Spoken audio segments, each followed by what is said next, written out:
Chapter 6. After some plain buttered toast and a mug of warm hot chocolate, me and Arjun head outside to kick a football about while all the grown-ups are busy. Kamal is driving Aunt Simran to the village for supplies, Nunny is settling down for a nap, and Chacha Dave is fixing the doorknob on my bedroom door. In the enormous garden, we feel completely alone. I dribble the ball onto the short grass and run circles around Arjun before passing to him. It's a relief to be doing something familiar. I play a bit of football, he says. Only in the playground, though. Not like you. You are fast. He chases after the ball, which has bounced off towards the house, and when he comes back, he slumps down on the grass to catch his breath, holding the ball between his feet. How did you get so good? I sit down beside him. I got into it because my best friend Rafi was mad for it. And then Mrs. Wallace, our teacher at primary, said it wasn't only boys that could play football. And she persuaded us all to train really hard. We set up a girls' team and got good. Me and Rafi went to county level. That's quite high up. You look like the professionals. Arjun stops and suddenly bursts into giggles. I'm sorry, no offence, but it was quite funny when you spat the lassi out everywhere. I don't know what to think at first, but then I start to laugh too, all the tight coils of stress bursting out of me. Let's hope you don't get lassi for dinner too, I say when we've both finally stopped laughing. To be honest, I usually just like plain food. Dad teases me about it. Arjun raises his eyebrows. Plain food? Like what? Rice? Rice is okay. Bread? Fish fingers? I shrug. So you won't be up for the chili challenge. What's the chili challenge? It's when you get a plate of chilies and you don't know which ones are hot, really hot, or basically going to kill you. And then you choose one and take a bite. My face must be turning pale because Arjun quickly adds, it's only for fun and it's only usually me, Dad and Kamal that do it. The thought of it makes my stomach clench with nerves. Maybe not just yet, I say, meaning definitely never. There's a small silence. Then Arjun scrambles up, says, watch this, and kicks the ball, but instead of sliding between the terracotta pots we marked as goalposts, it completely misaimed. Arjun groans as the ball rolls off the edge of the neat garden. I take pity. Don't worry, I'll get it, I say, running after it. I peer through the long grass. We must be near the summer house I spotted from the bedroom earlier. I spy the ball a metre or so in front of me and take a step into the tall grass. The world feels silent and still, and some instinct compels me to stop. It's like a spell. I shut my eyes, feel the grass tickling my legs. Can I hear music on the wind? Tamarind, I hear, a sing-song voice, soft as a whisper. I turn round, but Arjun is still way off, closer to the house. Besides, the voice emerged from beyond the long grass, as if someone out there was singing my name. I'm about to go further, but Arjun catches up with me. Is there a summer house? I ask him, glancing through the sunlit grass in the direction of the voice. Yeah, it's in the wild bit of garden over there. It's not really a summer house, just a sort of small hut. We don't have a garden like we used to, only Judge Dave, Uma's husband. So that's part like a jungle. Could someone be in there? I'm on the point of asking him about the singing, but he's shaking his head. No way. It's out of bounds. Definitely don't go there. Naniji will be really cross and get all upset again. But why?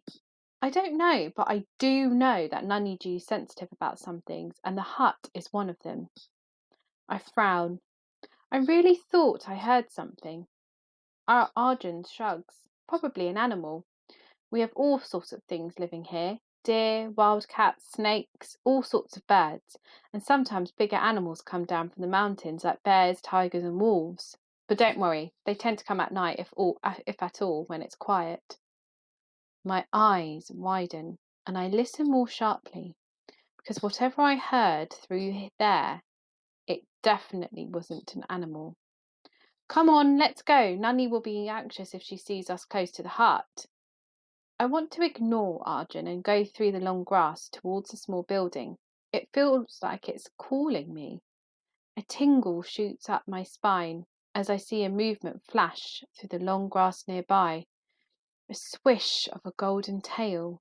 A wildcat, maybe? Come on, says Arjun, picking up the ball. Let's go back. When I wake up from my oh, when I wake up from the nap Nunny insisted I had, I sleepily check my watch. I can't believe it's 4 o'clock and I still feel tired. I prop myself up against the headboard. I frown at my duvet. There are white petals scattered across the bed. Has someone been in here while I've been asleep? I can't imagine Arjun doing that, or even Nunny or Aunt Simran. They couldn't have blown in. The windows and shutters are closed. As I get out of my clothes, I feel like there are hidden eyes watching me. Fear creeps from my toes to my stomach, where it sits like a tiger, ready to pounce. The red rug is sprinkled with something like glitter, but when I touch it with my fingertips, it's more like dust. Fine, sandy dust. In a panic, I hurry to dress and push the door open, flying down the stairs to the comfort of the family. Along the dining table, sunbeams glint against the glasses, sending rainbows dancing across the green tiles of the veranda floor. The table is decorated with tea lights, ready to be lit, and fresh food is laid out along the centre.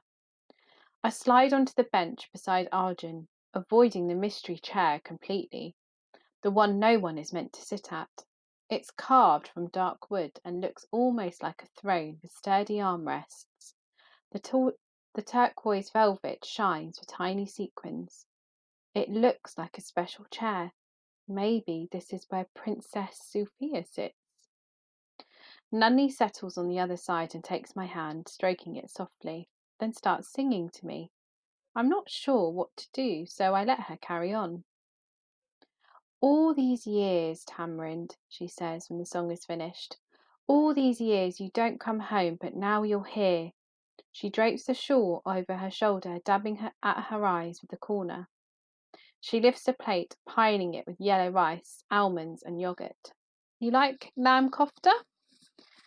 I don't eat meat, Nunny. I'm a vegetarian, so no thank you. Oh dear.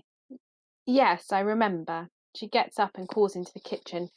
Ubad, please bring the dal dumplings with tamarind. Honestly, I'm fine with the rice. I spoon a tiny mouthful. It's really yummy. Nunny sits back down and begins feeding me the rice. I feel stupid, like I'm about 2, but she seems really happy, so I open my mouth like a baby bird and let her carry on. I must have been tiny when Nunny last saw me. Maybe she fed me my milk just like this. I hear the faint sound of a car scrunching along gravel and wonder if they have someone coming for dinner. A tall girl appears from the garden, followed by Kamal. She calls out before I can see her properly. I'm home! Her high ponytail swings from side to side as she strides onto the veranda and throws her bag down. I didn't know we were having guests, she says, staring at me. And why is Nanny G feeding her like a baby? She snorts.